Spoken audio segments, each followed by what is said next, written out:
Zeva menginap di rumah temannya. Oh, dia laki-laki. Baiklah, kau tidak marah? Marcelo mengharapkan reaksi berbeda dari istrinya. Kenapa? Violeta menatap Marcelo. Kau baik-baik saja dengan itu. Putri kita menginap di rumah laki-laki yang tidak kita kenali, ujar Marcelo. Zeva sudah besar. Dia pasti tahu membedakan yang buruk dan baik untuknya. Kau tidak marah? Aku malah merasa bangga. Setelah sekian lama, akhirnya Zeva membuka hati kepada laki-laki.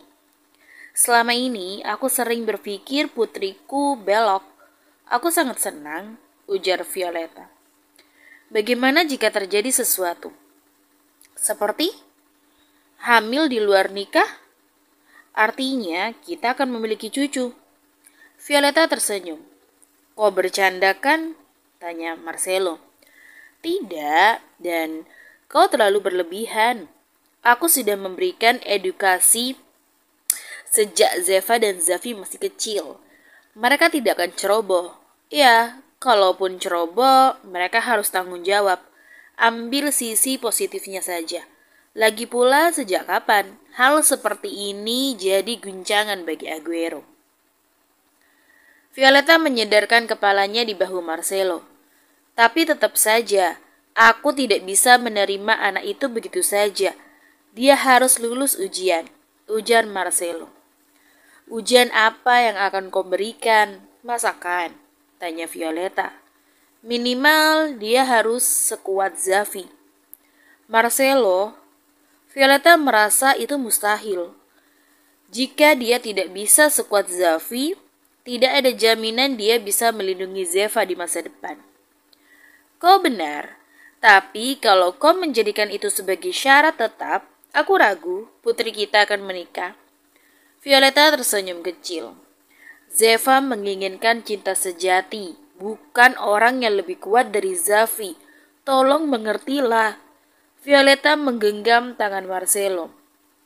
Violeta, kita Aguero. Aku tahu. Kita tidak bisa membiarkan orang lemah masuk ke dalam Aguero dan mengacaukan. Iya, kita tidak boleh tergoyah oleh perasaan pribadi.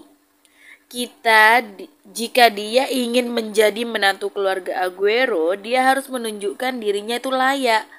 Aku tidak mau Aguero hancur karena seekor domba di kandang serigala, ujar Marcelo. Iya, kau benar. Berikan anak itu kesempatan untuk membuktikannya, oke? Tanya Violeta. Aku memikirkan hal lain.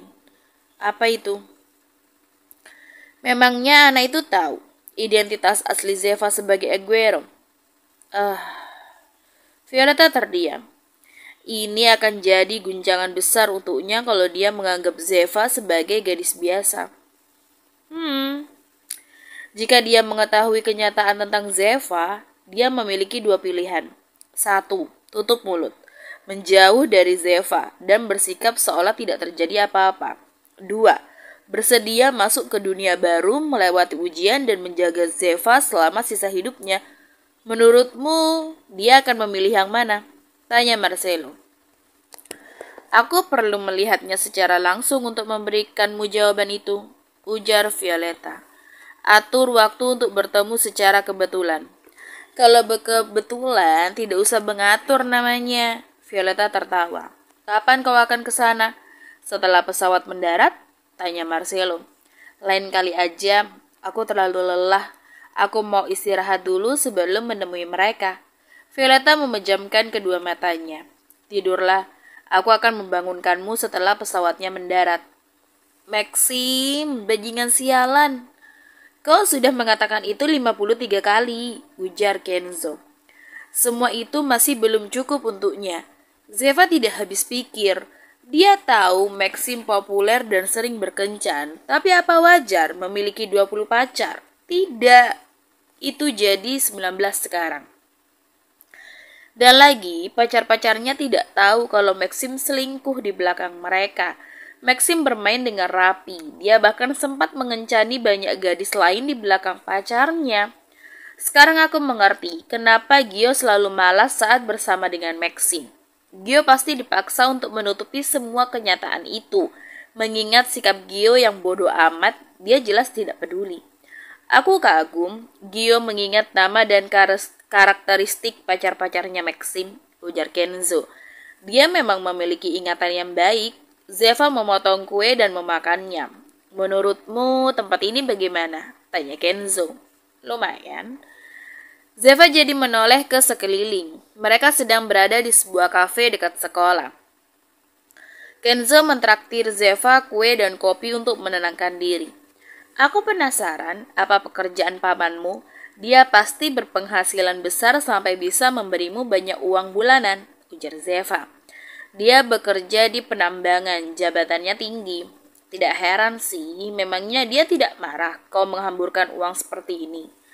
Dia menyuruhku bersenang-senang sebanyak yang aku bisa. Biasanya dia malah marah kalau tahu uang jajan yang dia berikan masih tersisa. Kenzor tertawa. Sama sih seperti ayahku, ujar Zeva. Ayahmu juga marah? Iya, dia akan marah dan ngambek saat tahu uang bulanan yang dia berikan tidak habis. Dia akan berpikir aku tidak mau menggunakan uang itu untuk bersenang-senang. Kadang aku tidak paham pemikiran orang tua. Zeva tidak pernah menghabiskan uang bulanannya. Bagaimana bisa habis kalau dalam sebulan Marcelo memberinya $500.000? Ayahmu bekerja sebagai apa? Tanya Kenzo. Direktur. Wah, Kenzo kagum. Tidak perlu terlalu kagum. Aku malah kesal karena ayahku memiliki banyak pekerjaan. Dia harus bekerja siang dan malam. Jika ada kesalahan sedikit pun, dia akan turun tangan langsung, ujar Zeva. Beban seorang pemimpin memang sulit. Oh ya, apa perusahaan ayahmu? Tanya Kenzo. Z&Z. Bukankah itu perusahaan mobil yang terkenal? Keluargamu pasti sangat kaya, ujar Kenzo. Ya, begitulah. Zeva mengedikkan bahu. Z&Z adalah perusahaan yang didirikan oleh Marcelo dengan inisial Zeva dan Zafi. Perusahaan itu terlihat seperti perusahaan mobil biasa. Tidak ada yang tahu perusahaan tersebut milik Aguero, kecuali beberapa pihak penting. Itu karena permintaan Zeva dan Zafi jika orang-orang bertanya soal pekerjaan orang tua mereka. Permisi. Zeva dan Zafi menoleh ke arah seorang remaja laki-laki tampan yang berdiri di sebelah mereka. Remaja itu adalah Xavier Lorenzo, orang populer di sekolah mereka. Sama seperti Maxim, dia terkenal playboy di kalangan wanita. Namun Xavier jauh lebih pro. Kau Zeva Marietta kan? Tanya Xavier. Iya. Zeva tidak menatap remaja itu. Dia mengambil ponselnya memeriksa pesan dari sang ibu yang mengatakan dia sudah tiba di New York. Kau cantik seperti yang dirumorkan. Ini pertama kalinya aku melihat wajahmu, ujar Xavier. Sedikit aneh kau tidak tahu wajah ranking 1 di sekolah, balas Zeva. Hahaha. Itu karena aku tidak pernah tertarik dengan ranking. Menurutku ranking hanya sistem menyebalkan yang membangun perlombaan di antara murid. Semua orang hanya akan menjatuhkan satu sama lain dengan sistem itu, ujar Xavier. Oh, Zeva mengangguk. Kedua matanya masih fokus pada layar ponsel. Kau sedang apa? Tanya Xavier. Kau tidak buta kan? Aku hanya bertanya. Xavier tidak terdengar kecewa. Remaja itu malah tersenyum. Apapun itu tidak ada urusannya denganmu, ujar Zeva. Apa kau mencoba untuk menjual mahal? Xavier menyentuh bahu Zeva namun tangannya ditepis gadis itu. Jangan sentuh aku. Zeva mengusap bahunya. Senyum di wajah Xavier semakin menjadi. Senyuman ini kini terlihat sedikit mengganggu. Ada banyak rumor tentangmu setelah kau mengalahkan Natasha dan membuat Boy pindah. Aku sangat tertarik dengan itu. Ini pertama kalinya aku melihat seseorang yang berani melawan mereka, ujar Xavier. Rumor bodoh. Bukan aku yang membuat Boy pindah sekolah, tapi orang ini. Zeva menunjuk Kenzo yang berusaha mengabaikan keberadaan Xavier. Oh, jadi kau. Xavier menepuk bahu Kenzo. Kau cukup kuat. Otot yang bagus. Terima kasih. Kenzo mengangguk. Ada banyak hal yang ingin aku katakan. Boleh aku duduk bersama kalian? Tanya Xavier. Tidak ada kencan dengan 3 orang di dalamnya, ujar Zeva. Kencan? Xavier terkejut. Kenzo juga ikut terkejut, namun ia menahan ekspresinya. Kau tidak lihat, aku dan anak ini sedang berkencan, ujar Zeva. Kau kencan dengannya? Xavier menatap ke arah Kenzo dengan ekspresi meremehkan. Kenapa? Apa ini jadi masalah untukmu? Tanya Zeva. Tentu saja tidak. Aku hanya merasa heran kenapa seorang sepertimu mau berkencan dengan orang hebat yang berhasil mengalahkan Boy. Potong Zeva. Kuakui dia hebat, tapi... Kenzo, ayo pindah tempat. Zeva berdiri. Kau mau kemana? Xavier menarik lengan Zeva namun tangannya dicekal oleh Kenzo. Singkirkan tanganmu dari gadisku, ujar Kenzo dengan dingin. Xavier tersenyum kesal. Kenzo, sudahlah. Zeva menarik tangan Kenzo yang mencekal lengan Xavier. Kita tidak perlu memberikan perhatian pada hal yang tidak penting. Itu hanya membuang waktu. Ayo. Zeva menggandeng lengan Kenzo. Mereka keluar dari kafe meninggalkan Xavier yang terdiam di tempatnya. Kau mengenalnya? Tanya Kenzo setelah mereka berjalan cukup jauh. Dia terkenal suka menggoda wanita dan menidurinya. Padahal sejak dulu dia tidak pernah melirikku. Tiba-tiba saja melihat kemari setelah ada hal yang terjadi.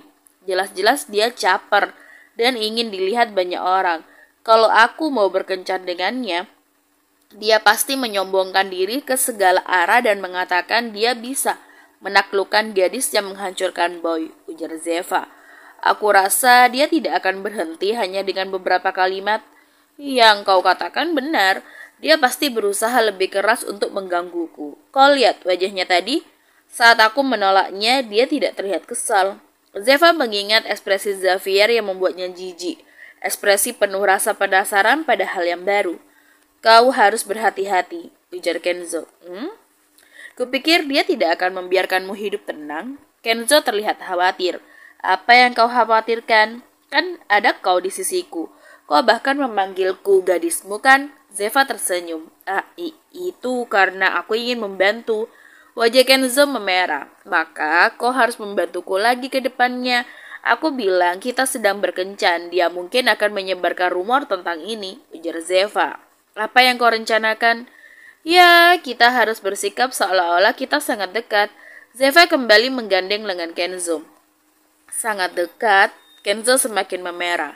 Kenzo. Zeva menatap Kenzo yang bengong. Apa? Kenzo tersentak. Kau memikirkan apa? Zeva menarik pipi Kenzo. Ada. Kenzo melirik tangan Zeva yang menggenggam tangannya. Coba, genggam tanganku, ujar Zeva. Apa? Pasangan perlu berpegangan tangan kan? Iya. Kenzo menggenggam tangan Zeva. Mereka bertatapan satu sama lain cukup lama. Sudah kuduga, rasanya aneh. Zeva melepaskan genggaman tangannya, ia membalikkan badan untuk menyembunyikan wajah yang memerah, sementara Kenzo menatap telapak tangannya yang terasa panas. Tidak kusangka jalan-jalan denganmu cukup menyenangkan, ujar Lian. Mau pergi berdua lagi kan lain kali? Tanya Xavi. Kenapa tidak? Asal aku dapat gratisan sih. Kau tenang aja, yang dipakai juga bukan uangku. Xavi tersenyum. Aku jadi iri pada anak-anak keluarga Aguero. Lian juga mendapatkan banyak uang bulanan, tapi karena dia boros, sebanyak apapun uang yang diberikan, dia tetap akan menghabiskannya. Kebanyakan uang tersebut dibelikan makanan dan pakaian baru. Jika sudah bosan dengan pakaian itu, Lian akan langsung memberikannya kepada pihak tertentu, di mana pakaian itu akan dijual kembali dan uangnya akan disumbangkan pada pihak yang membutuhkan. Sebenarnya ini hal aneh saat putri keluarga mafia menyumbang. Lian tidak ingin menyia-nyiakan uang itu karena dia cinta uang. Kita sampai. Xavi menyerahkan tas belanja milik Lian yang memenuhi tangannya. Terima kasih. Lian menerima itu dengan senang hati. Kau mau mampir? Tanya Lian. Tidak usah. Baiklah. Lian terheran saat dengan perubahan Xavi yang sangat cepat. Tiba-tiba saja Xavi menunjukkan wajah serius sambil menoleh ke balkon kamar apartemennya. Lian langsung tahu sesuatu Telah terjadi, ada seseorang di tempatnya. Tetaplah di sini. Zafi hendak masuk sendirian, namun Lian menahannya. Aku ikut. Tidak, ini berbahaya. Bisa saja itu musuh. Itu tempatku, aku harus memastikannya sendiri. Baiklah, tapi kau harus berjanji selalu di dekatku. Baik.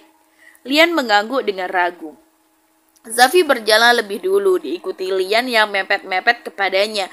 Pintu apartemen Lian tidak terkunci. Zafi membuka pintu perlahan tanpa mengeluarkan suara. Dia mulai berjalan masuk pelan-pelan. Lian mengambil sebuah tongkat yang ia taruh di sudut pintu. Mereka berjalan bersama di ruang tamu.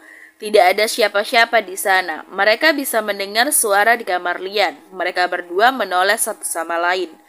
Dia ada di kamar, bisik Lian. Tetaplah di belakangku, oke? Lian mengangguk. Zafi berjalan mendekati pintu. Saat ia hendak membuka pintu, seseorang lebih dulu membuka pintu tersebut. Zafi dan Lian sontak bertatapan dengan sosok di depan mereka. "Ha!" Zafi berteriak kaget, sementara Lian langsung melayangkan tongkat ke arah sosok itu. "Apa kalian gila?" Maxim menangkap tongkat yang diayunkan Lian. "Maxim?" Zafi dan Lian terkejut. Dia adalah Maxim yang mereka kenal. Remaja itu sedang memakai masker lembaran berwarna hitam yang menutupi wajahnya, membuat ia tidak dikenal untuk beberapa saat. "Apa yang kau lakukan di tempatku?" tanya Lian. "Salah satu pacarku baru saja selingkuh. Aku ingin curhat dengan Gio, tapi dia kabur. Zeva tidak ada di rumah karena dia pergi dengan Kenzo. Kalian berdua satu-satunya harapanku," ujar Maxim dengan nada sedih.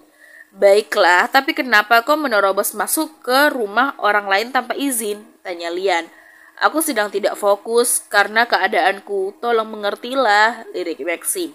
"Haruskah aku peduli?" Lian berdecak. Sebenarnya ia tidak masalah Maxim masuk ke apartemennya tanpa izin. Karena Maxim memang tidak punya sopan santun. Tapi ia kesal karena Maxim memakai sheet mask miliknya yang seharga $50. "Sialan kok Maxim." Lian makin kesal saat ingat itu sheet mask terakhirnya. Benda itu sangat sulit didapatkan walau dengan bantuan orang dalam. "Jadi kau yang berdiri di jendela balkon tadi?" tanya Zafi. "Berdiri di jendela? Kau mengigau atau apa? Dari tadi aku di kamar Lian." Maxim merapikan sheet mask-nya. "Kalau itu bukan kau, lalu bayangan yang aku lihat siapa?" tanya Zafi. Mereka menoleh ke arah seorang pria yang keluar dari kamar mandi. Pria itu berpakaian berantakan dengan wajah ketakutan, menodongkan senjata tajam ke arah mereka.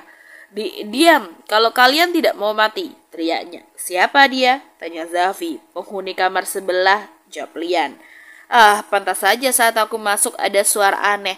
Ternyata dari tadi kau bersembunyi di kamar mandi." Maxim bersikap seolah-olah dia tidak tahu pria itu sudah ada di sana sejak awal. Itu..." Zafi melirik benda yang digenggam pria itu. "Celana dalamku?" Lian langsung terkejut. Lian sudah tahu penghuni kamar sebelah memiliki hobi yang menjijikkan, yaitu mengoleksi dalaman wanita. Dia tidak menyangka pria itu akan mengambil miliknya juga karena ia selalu diperlakukan buruk oleh pria itu. Jika kalian mendekat, aku akan menusuk kalian." "Bagaimana kau akan menusuk kami saat tanganmu tidak memegang pisau dengan benar?" Zafi menghela nafas. "Zafi..." Lian menarik ujung kaos Zafi. Saat Zafi menoleh, dia bisa melihat ekspresi Lian yang kesal dan jijik di saat yang bersamaan. "Baiklah." Zafi mendekati pria itu.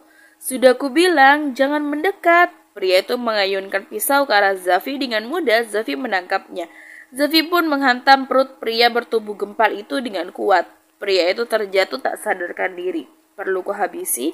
Zafi mengambil pisau. "Tidak perlu." Lian mengambil ponsel. Ia segera menghubungi bawahan keluarga Handoko untuk membereskan kekacauan di tempat ini. "Maxim," panggil Lian. Maxim melepaskan masker. Ia sudah memakainya selama 15 menit. Bajingan ini. Lian menarik rambut Maxim dengan kuat. "Ada apa?" tanya Maxim.